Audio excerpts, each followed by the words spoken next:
Salut, c'est Alice. En ce moment je regarde ce qui va sortir à Essen, même si on a encore le temps, hein, c'est dans plus de 2 mois. Et quand les règles sont disponibles, je les regarde, j'ai lis pour avoir une idée de ce que ça donne comme jeu et j'essaye de vous restituer ça à peu près fidèlement pour avoir une idée de si ça peut vous plaire, si c'est intéressant, etc. Aujourd'hui, j'ai regardé Asian Tigers qui a fait débat sur sa couverture, qui semble avoir des artefacts d'IA, et en tout cas des choses avec des banques d'images qui ont été repeintes par-dessus, qui est un processus habituel et tout à fait ok apparemment. Moi, j'y connais pas grand-chose, les discussions sont assez intéressantes. Pythagoras, donc l'éditeur, dit que eux, ils ont rien à voir avec l'IA. L'illustrateur de la couverture dit que a priori pour lui, il n'a pas utilisé d'IA, sauf si dans les banques d'images, il s'est mélangé les pinceaux. Dans tous les cas, il semble y avoir un petit manque d'attention porté sur certains détails de la couverture. Voilà, donc ça a fait débat par rapport à ça. Et moi, je suis pas assez spécialiste pour me prononcer sur la question. Je pense que ça va un peu suivre son cours et qu'on va avoir un peu des... Donc il y a déjà eu des annonces, mais voilà, que ça... Il va y avoir des nouvelles là-dessus, à mon avis, un jour, un peu plus. Donc, sinon, globalement, mon processus, c'est que je vais regarder, hop, pas ça, mais je vais regarder, donc, hop, comme ça vous voyez comment on le trouve, les prévus de la liste des scènes sur BGG. Donc là, ça va être tous les jeux qui vont sortir pour Essen. Il y a plein de manières de le classer. C'est une liste qui est vachement bien faite. Vous pouvez noter si vous êtes intéressé ou pas par un jeu en fonction de vos critères à vous. Voilà, ce qui peut être ce que vous voulez acheter, ce que vous voulez aller voir ou ce que vous savez déjà que les potes vont acheter, peu importe. Et donc, je parcours cette liste pour savoir là où il y a des choses qui m'intéressent. Est-ce que les règles sont dispo? Est-ce qu'il y a des infos de dispo? Et aller en savoir plus. Du coup, là, c'était la liste d'à côté. J'ai fait une liste des règles de jeu qui sont disponibles. Elles se trouvent notamment dans la Essen List of List, donc il y a une grande liste qui répertorie toutes les listes des scènes, qui est assez cool aussi, je vous mettrai ça en commentaire. Du coup, on a plein d'infos sur plein de choses, et c'est vachement cool. Et en particulier sur Asian Tigers. Donc Asian Tiger, The Story of Prosperity, c'est un nouveau jeu qui va sortir chez Pythagoras. Donc Pythagoras qui sort divers jeux, par exemple Café, Pessoas, Celtae, tout ça. Usuellement plutôt disons format moyen familial plus, pas que, hein, et ils font pas mal de jeux qui ont des idées sympas mais où des fois pour moi ça manque un petit peu de sel ou de quelque chose. Je suis toujours très curieuse de voir ce qui sortent et je suis rarement 100% convaincue, même si des fois je me dis ah oui je suis contente d'avoir joué à ça, etc. Bref, c'est un éditeur, ça vaut le coup de se renseigner sur ce qui sort. Les auteurs pour le coup, alors là je suis un peu vendue d'avance. Donc c'est deux auteurs qui travaillent beaucoup ensemble, donc Paolo Soledad et Nuno Bizarro Santiro, qui ont notamment fait Nippon, qui est un de mes jeux préférés, que j'adore, qui est aussi à thème industriel asiatique, pas à la même époque, pas au même endroit, mais voilà, où les points communs s'arrêtent à peu près là, mais c'est en tout cas un thème assez intéressant. Ils ont fait Madeira qui est top, Panamax que j'ai toujours très envie de jouer, que j'ai encore jamais joué, La Stanza que j'ai pas assez joué à beaucoup de joueurs et que c'est dommage parce qu'il y a des trucs qui sont assez intéressants. Donc bon, ils font des trucs qui m'intéressent clairement. Et là, il y a Asian Tigers donc qui sort. Donc Tigers, qu'est-ce que ça va être comme type de jeu? Alors déjà, c'est un jeu qui a l'air relativement froid. On est dans un thème industriel avec des pistes d'influence un peu partout et on va essayer d'avoir des majorités sur ces influences en fonction de ce que jouent les autres. Ça a l'air assez cool, franchement j'ai lu la règle, mais il y a un abord un petit peu aride, ça c'est vrai.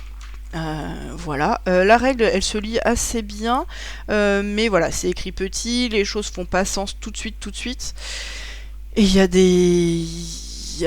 des choses à assimiler. Je pense que c'est vraiment un jeu qui va gagner à être joué pour savoir qu'est-ce que ça donne. On n'est pas dans des schémas tout à fait classiques. Voilà, on est dans quelque chose où ça donne envie de voir le souffle que ça a pour de vrai. Du coup, je vais tenter de faire un résumé des règles, etc. Mais j'y ai pas joué, j'ai juste lu la règle. Donc pour avoir un avis précis, ce sera compliqué. Globalement, de quoi il va s'agir? On va avoir comme ça un plateau central qui va représenter donc les 4 tigres d'Asie. Donc j'ai oublié, mais c'est la Corée du Sud, Hong Kong, Singapour et Taïwan, qui vont donc se développer en 2 aires. On va avoir 2 grandes manches où il se passe à peu près la même chose, sauf que tout ce qu'on a mis en place va rester en place, donc ça va quand même jouer, le bateau va être de plus en plus occupé. Et au milieu, un marché d'export sur lequel on va pouvoir jouer aussi. Donc lors de ces deux grandes phases, à chaque fois, on va tirer donc 10 bonhommes et on va les placer dans l'ordre. Chacun va d'abord placer son bonhomme le plus à gauche, puis celui d'après, puis celui d'après, puis celui d'après. Les bonhommes ont des couleurs, il n'y a pas d'action spécifique pour chacune de ces couleurs, juste dans chaque zone. La répartition des 3 couleurs se fera sur chacune des 3 zones. Donc on va avoir comme ça des restrictions petit à petit sur qu'est-ce qu'on va être capable de faire ou pas dans telle ou telle zone en fonction des couleurs, en fonction de ce que les autres auront joué. A priori, on a l'air de surveiller là-dessus. Il y a 2 manières de jouer ces bonhommes et c'est tout.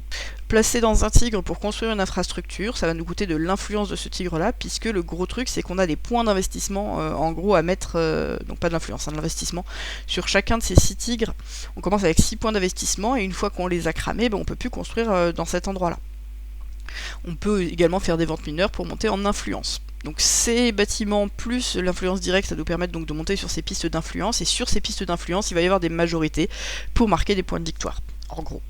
Les ventes vont nous permettre de récupérer des drapeaux qui vont être des multiplicateurs de points de victoire selon différents critères, et là où c'est très très heureux, c'est que dès qu'on libère des choses, ça va nous donner des bonus qui vont nous permettre de refaire des choses, qui vont nous permettre de prendre un peu plus d'influence quelque part, etc. Donc ça c'est un peu l'idée du jeu, donc des multiplicateurs de points, des constructions qui permettent de déclencher des bonus, qui permettent de refaire des choses, et de la majorité avec quelque chose où il faut surveiller les autres. Voilà, c'est ce dont ça a l'air. Maintenant je vais rentrer un peu plus précisément dans les règles. Et je vais commencer par décrire le plateau central parce que c'est pas évident de visualiser qu'est-ce qui correspond à quoi. Donc ce plateau central, on a 5 zones. La Corée du Sud, Hong Kong, Taïwan, Singapour et le marché central. Tout marche de la même manière sauf le marché central. On voit, c'est pas le même type de choses. Du coup, je vais regarder en premier la Corée du Sud, peu importe. Donc ici, c'est le début de partie, rien n'a encore été construit. Chaque joueur commence avec 6 points d'investissement dans chacun des 4 tigres, qui va pouvoir investir pour les construire ici. Quand ça va être à notre tour de jouer, on va prendre un des meeples, et on va pouvoir les poser sur une des zones de meeple ici en haut, A, B ou C. A, ça permet de construire partout. B, ça permet d'interagir avec les zones B et C. C, ça permet uniquement d'interagir avec la colonne C. Donc a priori, A, c'est mieux. Quand j'y vais avec une couleur, je dois respecter la bonne couleur. Donc là, si je vais avec un bonhomme noir, je vais devoir aller en C. Par contre, si je vais avec un bonhomme blanc, je vais en A ou en B. Et si j'ai mis mon bonhomme blanc en B, le suivant qui veut jouer blanc, il sera obligé d'aller en B. Et celui qui voudra jouer gris voudra obligé d'aller en A, s'il va en Corée du Sud.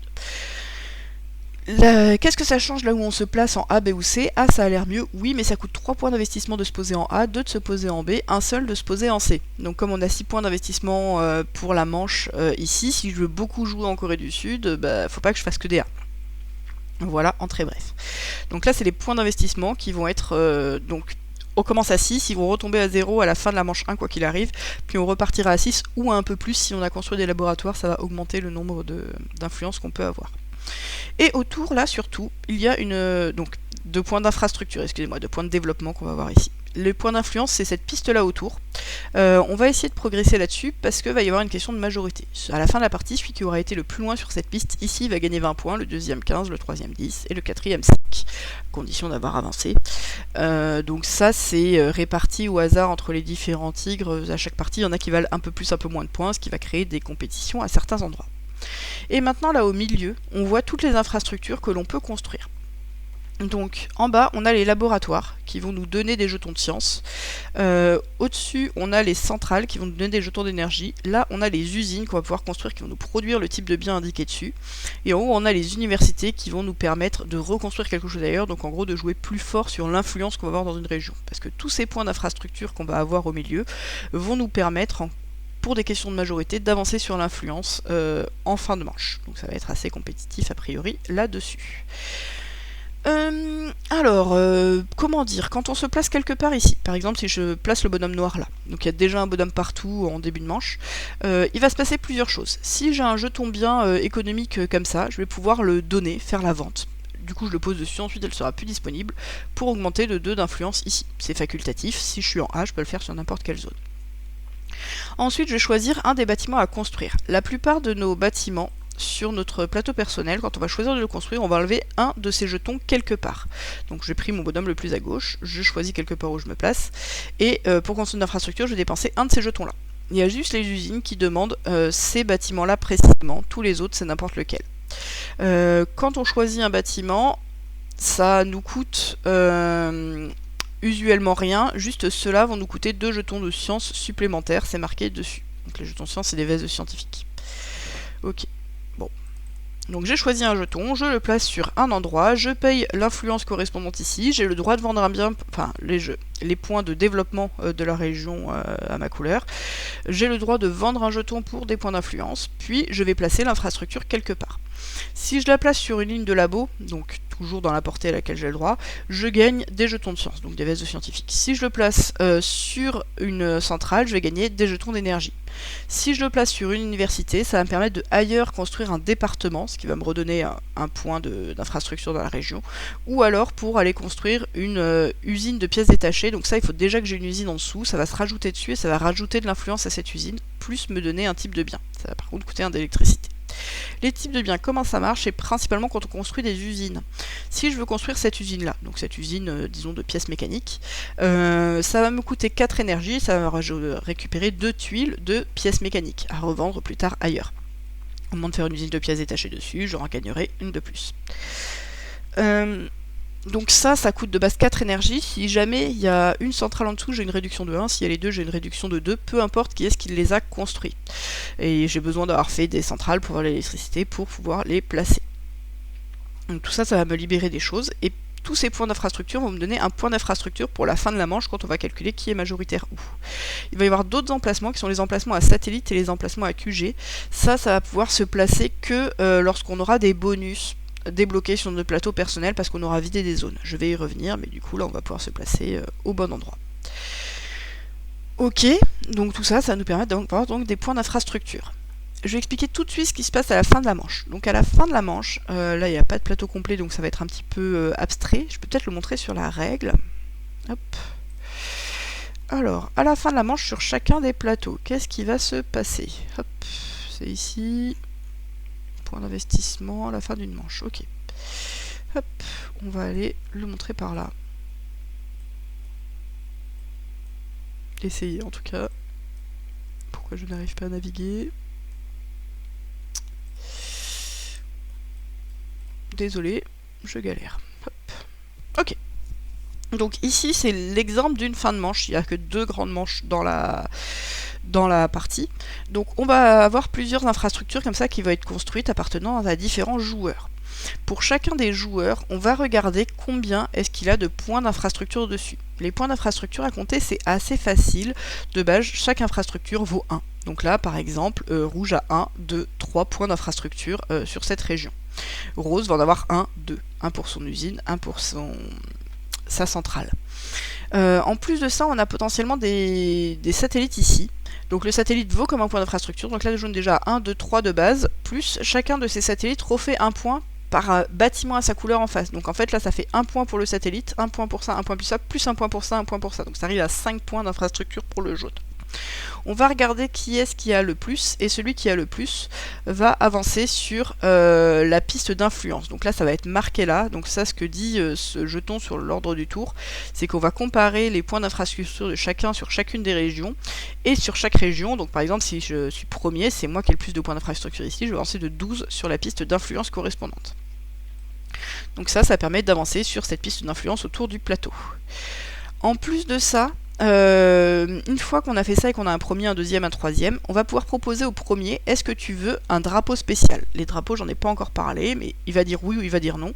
S'il dit oui, il recule jusqu'à la prochaine tête de tigre. S'il dit non, on propose au suivant, est-ce que tu veux un drapeau? S'il dit non, on va jusqu'au suivant, est-ce que tu veux un drapeau? Alors là, il dit oui, hop, il recule jusque là, et il récupère son petit drapeau. Le petit drapeau, c'est surtout quelque chose qu'on va faire par rapport aux ventes.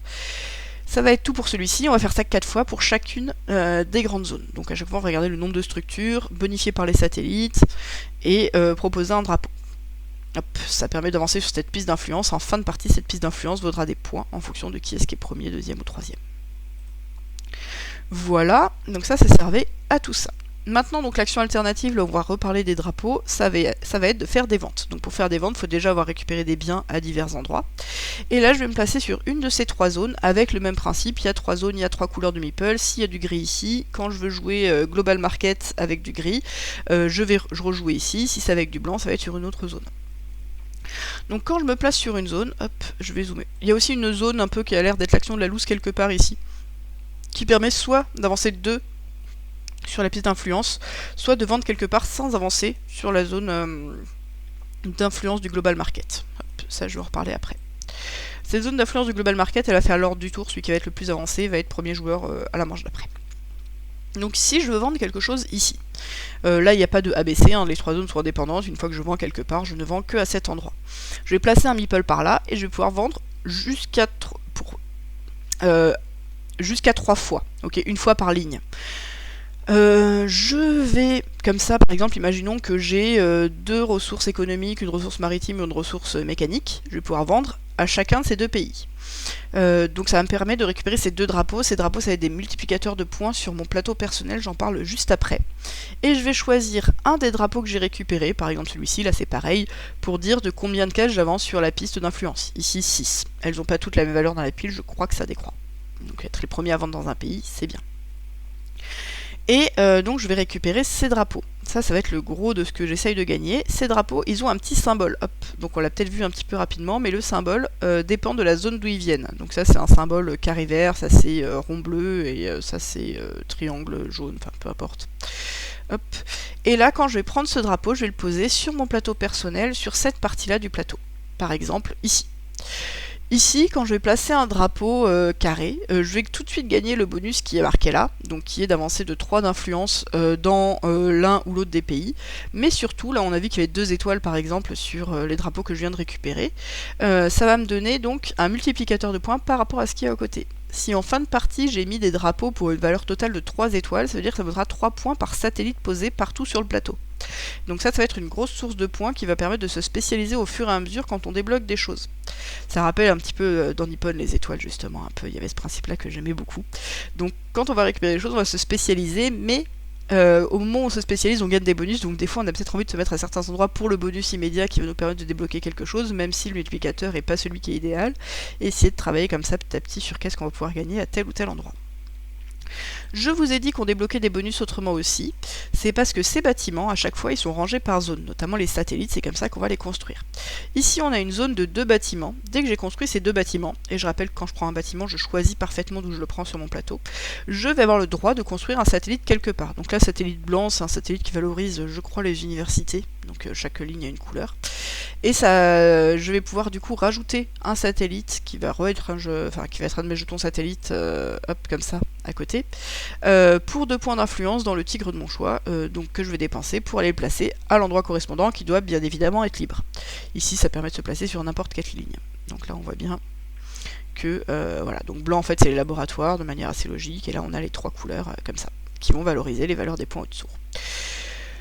Du coup, ça va être à peu près ça. En fin de partie, il se passe 2 ou 3 trucs supplémentaires. Donc on refait un décompte global. Ici, l'ordre du tour, ça va permettre de tie-breaker. Donc celui qui a été le plus loin là-dessus, sachant que nos ressources restantes nous permettent de réavancer là-dessus, va à chaque fois être considéré premier chaque fois qu'il y a une égalité pour une majorité quelque part. Ça va permettre de compter les points d'infrastructure pour regagner des points d'influence. Ensuite, en fonction de l'ordre d'influence, on va gagner des points sur chacune de ces régions. J'ai pas parlé des Headquarter, mais c'est pas très grave. Et on va faire des multiplicateurs de points par rapport à nos étoiles et nos drapeaux sur ce plateau-là. Il y a ce bâtiment-là dont j'ai pas parlé, c'est un bonus de zone. Pareil, quand on a fini ça, on va pouvoir le récupérer. On le place sur un des tigres qui n'en a pas encore, il y a 4 emplacements en tout. On va gagner le bonus correspondant dans la zone correspondante. Et ça donne un point d'infrastructure de plus. C'est à peu près tout. Donc globalement, ça a l'air d'être vraiment de la majorité sur différentes pistes. Ça a l'air d'être assez tendu point de vue de quand est-ce qu'on laisse l'opportunité à quelqu'un de se placer à tel ou tel endroit pour faire quoi. Ça, c'est dur de se rendre compte sans y avoir joué vraiment de qu'est-ce qui va être tendu ou pas. Point de vue des places restantes, point de vue de est-ce que j'ai envie de construire ce type d'infrastructure ou une autre. Mais je pense qu'il va vraiment y avoir des choses à faire et des choses assez interactives. Ça a l'air d'être le cas. Avec des questions de majorité, avec des questions de ah bah il te reste telle couleur de meeple plutôt sur la fin, du coup là tu pourras pas te placer dans telle zone, ce qui t'empêchera de construire dans cette ligne là, donc je peux peut-être avoir le temps pour faire ça. Plus le fait de débloquer sur sa zone personnelle des bonus, des multiplicateurs de scoring, etc. en fonction des biens qu'on a récupérés, qu'on va pouvoir vendre, qui vont nous redonner des choses qui vont comboter plus ou moins. Ça a l'air très très euro tout en étant assez rude dans la compétition, j'espère du moins. Voilà, j'y ai pas joué. Donc ça me donne bien envie de l'essayer.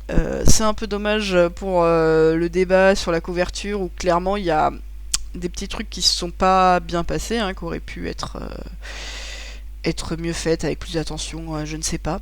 Mais voilà, ça j'ai très très envie de l'essayer. Et de toute façon, voilà, quand on voit la mécanique et les auteurs de Nippon, moi ça me fait envie. Côté graphisme, je pense qu'il va être clivant parce que c'est quand même bien austère.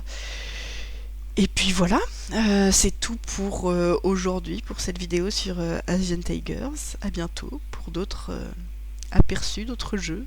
Bisous!